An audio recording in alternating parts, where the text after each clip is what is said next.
PC gaming has become more expensive this generation, and the main culprit is graphics cards. When it comes to other components and even displays, there's solid competition in price. But it's not all lost, because if we focus on 1440p as a target resolution, which happens to be the most popular with enthusiasts, the RX 9060 XT stands out as a value champion in my opinion. The 16GB variant, that is, not the 8. I don't recommend the 8GB, and you will see why in this video. Now, models around the MSRP of $350 can still be found, at least here in the United States. And while the RTX 5060 Ti is a better overall card in my opinion, it is a bit more expensive, around $100 or so. In this video, we'll look at a dozen demanding games on the RX 9060 XT at 1440p and see if it can deliver a solid PC gaming experience. I have a good selection of games and game engines that we're going to look at, but we're going to start with Forza Motorsport 8, a game that I always like to go back to and get a race in or two.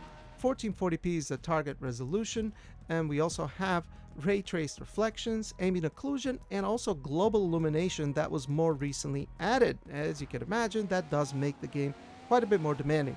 But as you can see, the 9060 XT at native resolution with TAA does a pretty good job. It's not a locked 60, but it is pretty close. By the end of the track, we ended up averaging 60 FPS with 51 FPS for 1% lows. That is pretty good. Another metric that we're going to keep a close eye out on in this video is VRAM, the third row on our metrics. VRAM use and process. VRAM use is what is being allocated, 12.2 gigabytes. And process is what the game is actually using, around 10.5 gigabyte. If we had the 8 gigabyte version of the 9060 XT, even though it is the same GPU core, it would not be able to fully stretch its legs like the 16 gigabyte variant can. And that is why I don't recommend the 8 gigabyte model, because we'd have to make compromises with graphical fidelity in order to remain below that 8 gigabyte limit. Thankfully, we don't have to worry about that with the 16 gigabyte model. But anyway, 60 frames per second is pretty good, very acceptable, but in a racing game I'd like to be able to get a little bit more than that, and unfortunately when it comes to upscaling in this game, it still only has FSR 2. With FSR 2 quality enabled, we do see a okay gain in performance. We go from 60 average FPS to 74, and from 51 1% lows to 63 after doing a lap. So not as big of a gain in performance as you see in other games, but it is noticeable. Image quality wise, yeah, there is increased flickering as it usually is with FSR, mostly with the fine lines or if you focus on the horizon. But I think with the type of game that this is, where you're moving so fast and motion blur on top, I think you do eventually get used to it. But if you did have an issue with it, there is another way that you can gain extra frames and run at native 1440p with TAA, and that is disable all ray tracing except for reflections. I like my reflections. Now doing that, we see a massive performance gain, guys. We go from 60 average previously to 99, and from 51 1% lows to 84. That is a very noticeable performance gain just by dropping ray trace global illumination and ambient occlusion. Now, is it noticeable? Yeah, a little bit. I mean, the global illumination is nice, but still, it is rather costly. Also keep in mind that despite the changes that we've made, we're still well above 8 gigabytes, with the game actually using 10.2 gigabytes of VRAM. Call of Duty Black Ops 7 campaign is next at 1440p extreme graphical preset with FSR native AA, so about as maxed out as you can go. And this is known to be an AMD favored title, but it did have some issues, at least the campaign. I did get these hitches here and there. I mean, overall the average FPS was pretty decent at 76 with 47 1% lows. So as you can see, those tiny little hitches are impacting our 1% lows. And I also looked at another map, so the very first map, and the same thing was practically happening. We averaged 67 FPS on this one and 42 1% lows. The fix that I found was to use a frame rate cap, using a 60 FPS frame rate cap, because we were getting 60 very reliably, and it runs perfect, guys. As you can see, the frame time is perfectly flat, 1% lows are perfect. far as the hitches go, I'm not sure if you guys are experiencing the same thing. We are using a Ryzen 9800 X3D, by the way, so very solid gaming CPU, and I played through the entire campaign on my RTX 4090 and Ryzen 9800 X3D. I recall it being very smooth and not experiencing any hitches. So you guys leave a comment down below and let me know if you're experiencing the same thing and what you did for a fix. VRAM wise, we are using well above 8 gigabytes, although the Call of Duty engine will use more VRAM if it is available, so I don't think that having an 8 gigabyte card would impact the performance much, but then again, I could be wrong. Spider-Man 2 is the next game on the list, and this one can be particularly demanding and not as well optimized as the first game was, but the 9060 XT still delivers here, starting with 1440p, TAA, all graphical settings maxed out, except for ray tracing. I've only enabled ray trace reflections because those are the most noticeable. The first Spider-Man game was quite CPU heavy. This one is even more so, especially if you enable the other ray tracing effects, which is why I only use reflections because those are the most transformative. Now, at 1440p native TAA, that does appear to be a little bit too much for the 9060 XT because we're not able to maintain a locked 60 FPS, although we are averaging 57 FPS with 41 1% lows, so it's not too bad. If you sit down and think about it though, it makes no sense to run this game at 1440p with TAA because it supports FSR 4. So we set FSR 4 to quality and make sure we have it enabled in the driver, which it is active, and just like that, you get even better image quality than 1440p native TAA with FSR 4 quality, and you also get a noticeable increase in performance and visual fluidity. Previously, we averaged 57 FPS running around Times Square. Now we're averaging 76. 1% low see a massive improvement as well from 41 FPS to 55. So that is a very noticeable gain, and you get more consistent and better image quality too with FSR 4 quality. Now, is it perfect? Well, maybe not perfect, but pretty close. We still see a tiny little hitch here and there, but it's a massive improvement from what we had previously. But we can make it even better because if you go ahead and enable FSR frame generation, the gains are actually truly impressive. We damn near literally double our FPS, guys. We were averaging around 75 or so average FPS previously, and now we're at 140 and 55 for 1% lows. We're at 94. So great job from FSR here. I've been impressed with FSR frame generation and how well it works. It works better on AMD GPUs too, by the way. As far as VRAM goes, well, we've been well above 8 gigabytes this entire time. At 1440p native TAA, we started with 12 gigabytes, and it actually went up a little higher when we enabled FSR 4 quality, and even higher to 13 gigabytes with FSR 4 quality and frame generation as well. So there you go, guys. That is why I recommend the 16 gigabyte, because it allows the GPU core to fully stretch its legs. That way you get the most out of it. And as far as this game, I would not bother running it at native because FSR 4 is so good. Why wouldn't you take the extra performance and just go with FSR 4 quality at minimum? I would happily play this with FSR 4 quality and frame generation on top. You get a nice high refresh rate experience, beautiful ray trace reflections, and a very nice gameplay experience. Final Fantasy VII Rebirth is next, guys, and it's a game that does have some performance issues, but tends to run a little bit worse on AMD GPUs, and it's also an Unreal Engine 4 game at that. The target resolution is of course 1440p, every setting maxed out, and TAAU for anti-aliasing at 100%. As you guys can see, the performance is not particularly great. Our frame time is quite a bit juddery, although as far as FPS, I mean, we ended up averaging over 80 FPS, but 1% lows were not very good at 32, so not very consistent. What I found to help with the judder a little bit though was to set a 60 FPS cap. And as you can see, our frame time looks much better. We are averaging 60 with a 60 FPS lock.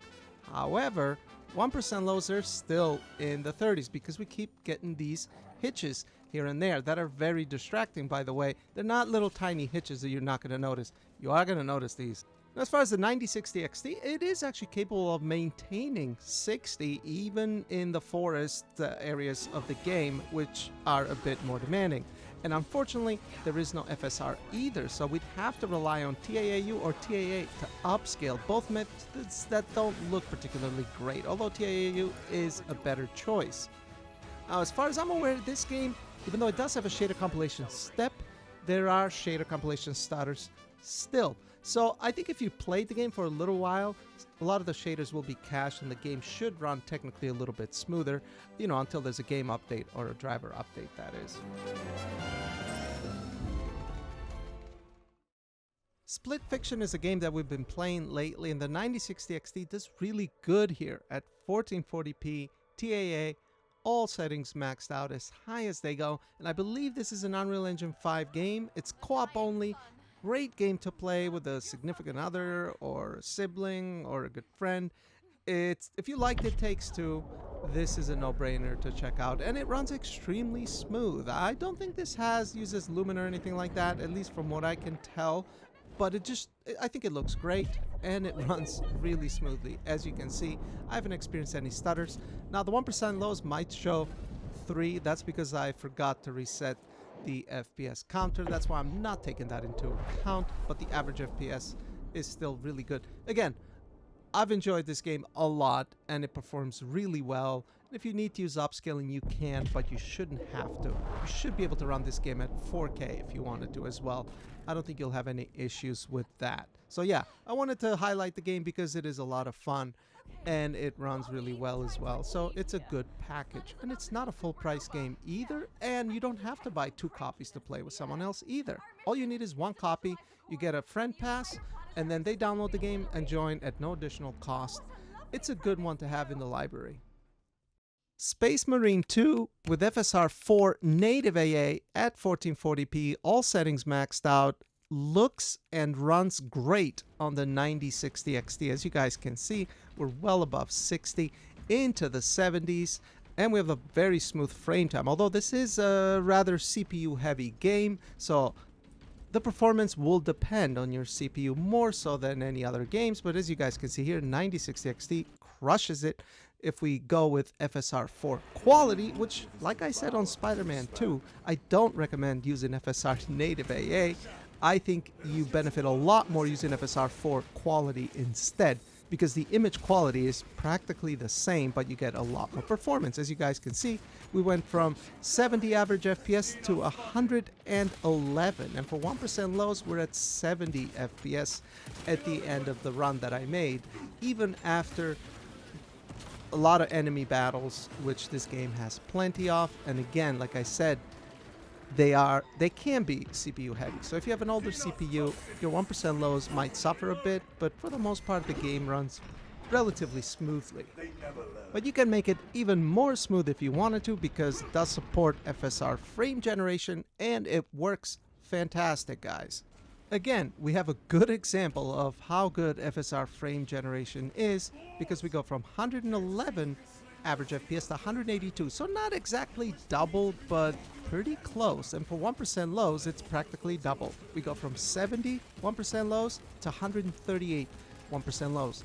And frame generation for a game like this is also very good as well, because again, like I said previously, it is a CPU heavy game. So if you have a weaker CPU, frame generation might be the only tool that you have left. But either way, 9060 XT, whether it be native 1440p with 70 average FPS or FSR quality, which is what I recommend, FSR 4 and frame generation, and you're close to 200 FPS. So a great high refresh rate experience that looks amazing.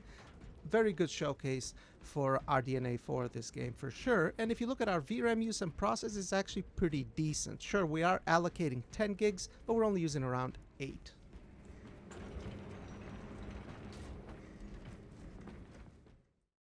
Now, the next game I threw in here that I've never looked at before on the channel is a classic that's come back to life, and that is Tokyo Extreme Racer. This is an Unreal Engine 5 game, and it is about as demanding as you would expect it to be. Let's check it out. 1440p is the resolution target, of course.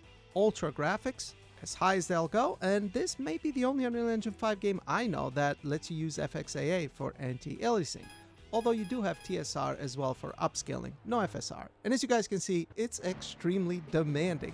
51 average FPS, 41% lows. This game is more demanding than Forza Motorsport running at native 1440p with all the ray tracing effects maxed out. So not ideal for a racing game in my opinion.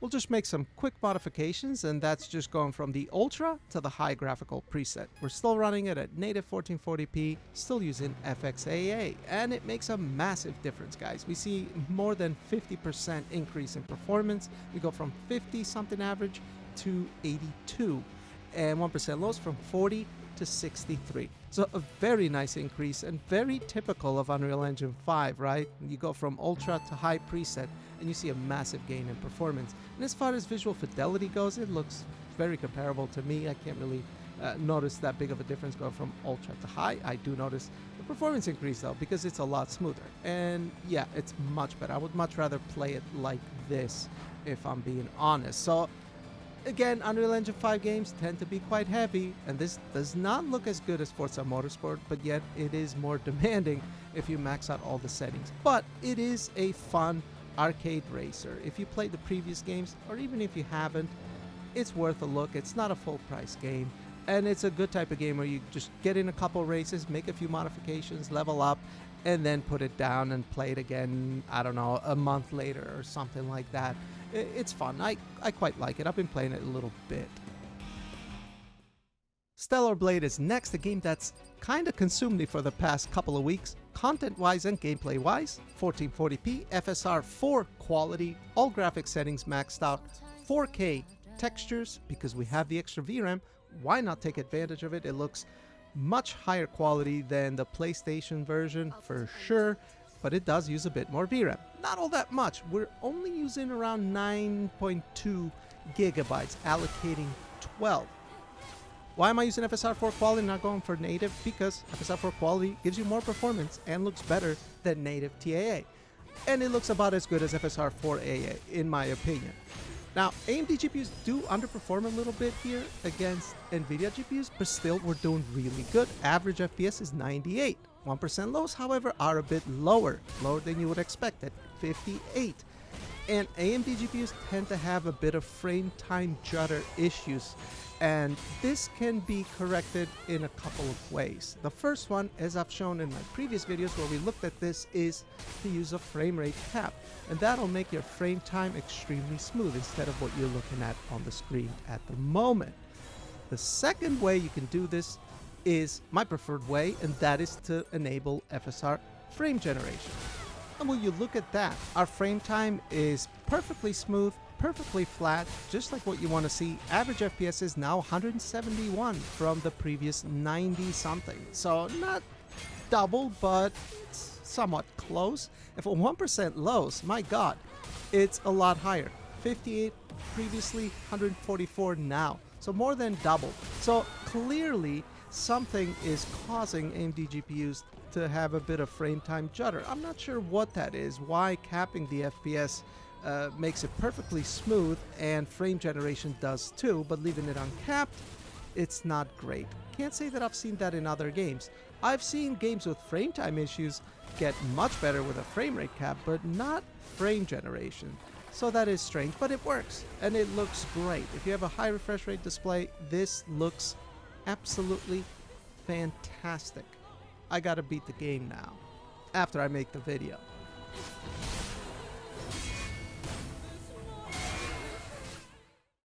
We have another Unreal Engine 5 game, one of the first to come out actually, Fort Solis at 1440p, all graphical settings maxed out, and it recently got an FSR 4 update, so we're using FSR 4 quality. As you can see, it is still quite demanding, although it looks fantastic on the 9060 XT. Now, this is a game that I really liked. I did play through it and beat it when it came out. It's more of a NASA punk kind of walking simulator with light puzzles. It's quite suspenseful. I quite like it a lot. Excellent voice acting, by the way. Roger Clark voices the main character here.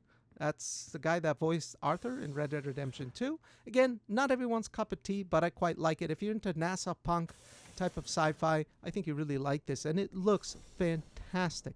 Fortunately, it's one of those games that you can't create a new game without overwriting your previous one, and I hate that, so I can only show the part where I'm at the moment, unfortunately. But either way, this is very good performance from the 9060 XT for the type of game that it is. As a matter of fact, I'd probably just lock it at 60 FPS and be done with it. But it also does support frame generation. That way we can go from 77 average FPS to 138. So again, we have nearly doubling of our FPS with 9060 XT and FSR frame generation. And for 1% lows, we go from 60 to 107. So not quite double, but pretty close. So very, very impressive showing here for the 9060 XT. And look at that. It's very smooth. Frame time looks fantastic.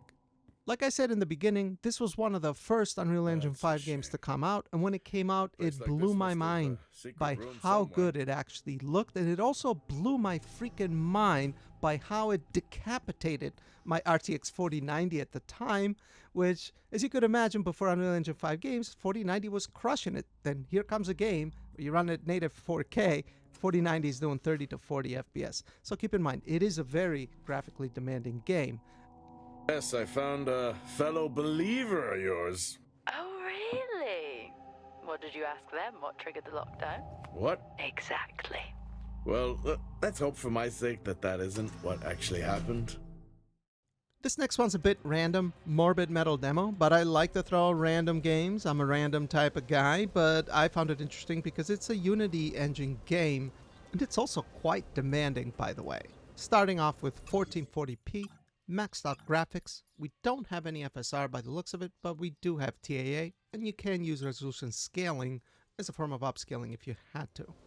As you can see, we're in the 40s, and we do have regular hitches as well, leading to very poor 1% lows at 6 FPS at the minute. Now the game will be launching early access soon, so it's still technically under development. I can forgive some performance issues, but I think it does look actually pretty good, although a bit too heavy for how it looks. Now, what we can do here is lower the render resolution to 65%, so that is as close as we can get to a FSR quality or DLSS quality if you want to look at it that way. The performance gains are insane, guys. We went from 40 average FPS to 86 with much better 1% lows. Although TAA is not a very good form of upscaling because you can immediately tell that the resolution is lower and it doesn't look as crisp or as good, but it is quite a bit more fluid and a bit enjoyable to play, I have to admit. Less hitches too. But using TAA to upscale from 65% doesn't look particularly great. I can immediately tell that the image is softer. Another option that we do have is go back to 100% resolution scale, but instead drop from the ultra to high graphical preset. And here we see even better results, guys. We go from 40 average FPS previously all the way to 102. 1% lows at 43. It's not particularly great, but it is okay. That said though, going from the ultra to the high graphical preset is quite noticeable as far as graphical fidelity goes. Unlike Unreal Engine 5, where you go from ultra to high, it can barely be noticeable except for the performance gain. Here, you can tell that the graphical fidelity is a bit lower, but the fact that we get to remain that nice and crisp 1440p native is definitely a plus, and I would go with option B. So it's interesting to look at different types of engines and how they react with different GPUs, and that was one of the reasons why I wanted to include this one, just to add a little bit of spice to the video, if you know what I mean.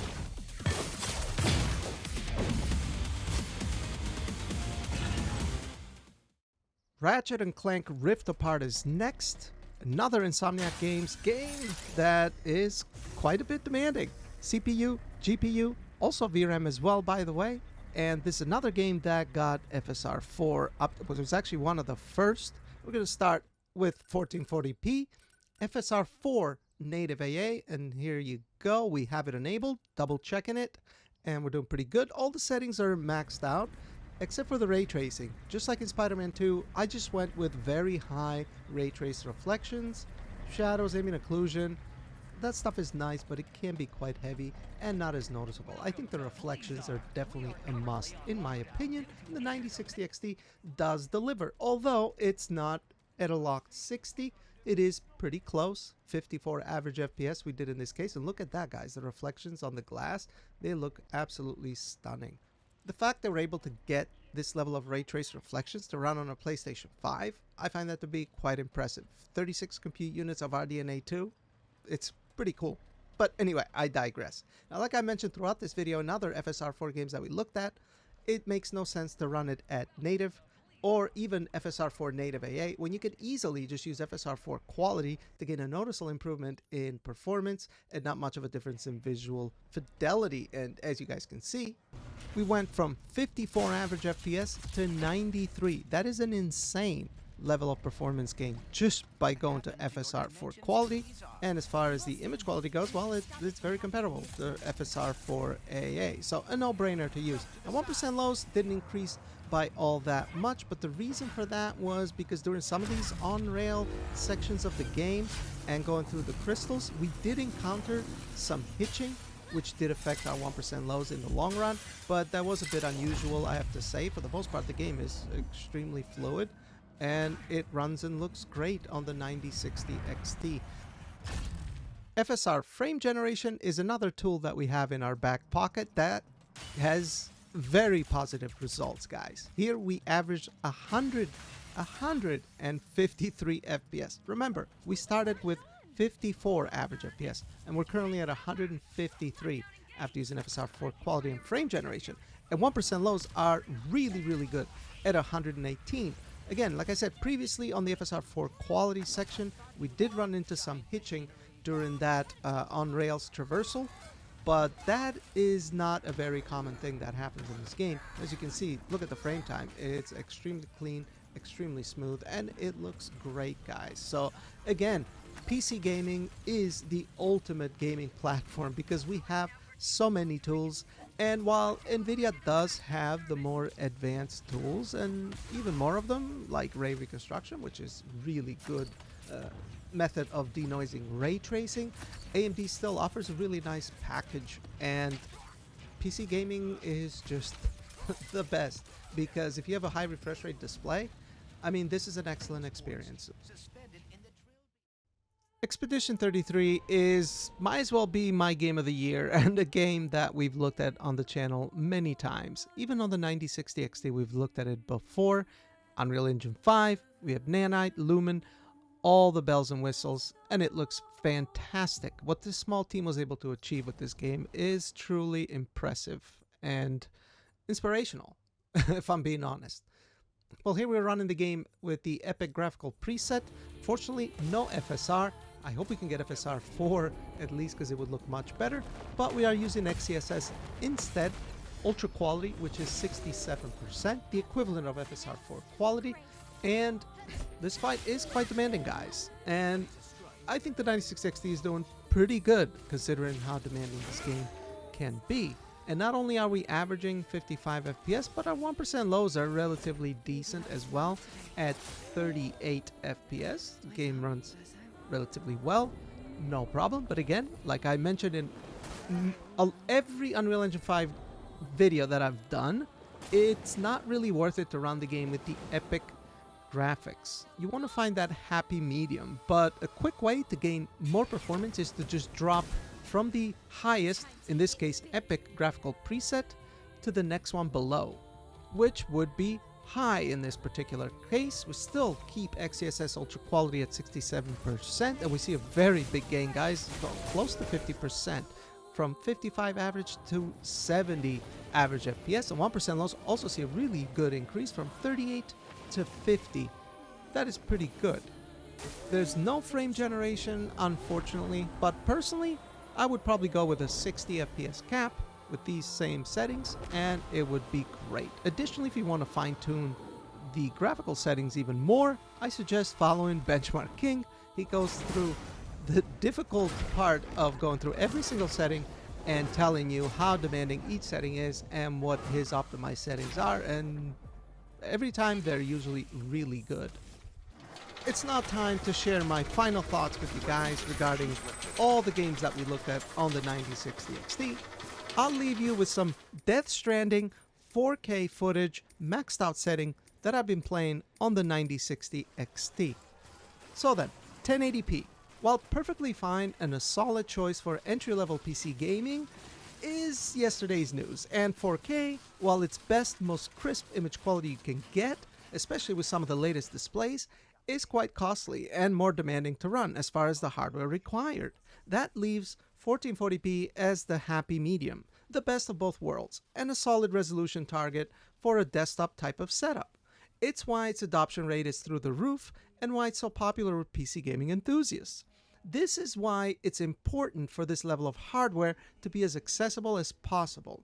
And despite GPU prices being all over the place, I think the RX 9060 XT 16GB is the best value in my opinion, unless you're considering something used. The 5060 Ti 16GB, its direct competitor, is an overall slightly more capable GPU and a bit more efficient. It's also a bit more expensive, and with FSR 4 being as good as it is, DLSS 4 is not as much of a threat as it used to be with FSR 3. Although DLSS 4 still has the advantage of being available in quite a bit more games, and the 5060 Ti is also a bit more capable in ray tracing, especially path tracing. So it all depends on your needs, but I think both of these cards are a solid investment for 1440p today and into the foreseeable future. As we saw in this video, AAA gaming runs great. Will you be able to do native 1440p at all times with all of the latest games? Probably not. For that, a 9070 XT or 5070 Ti would be a better choice, but those are also a lot more expensive, unfortunately.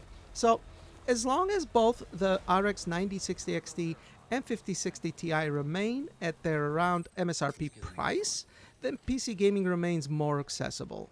Anything above that is quite a bit more expensive, unfortunately. But I don't know, what do you guys think? Leave a comment down below and let me know. Thanks for watching, and I'll see you next time. Bye-bye. Thank you. Ridges has always been so good to us. Amelie was a dear friend in the early days.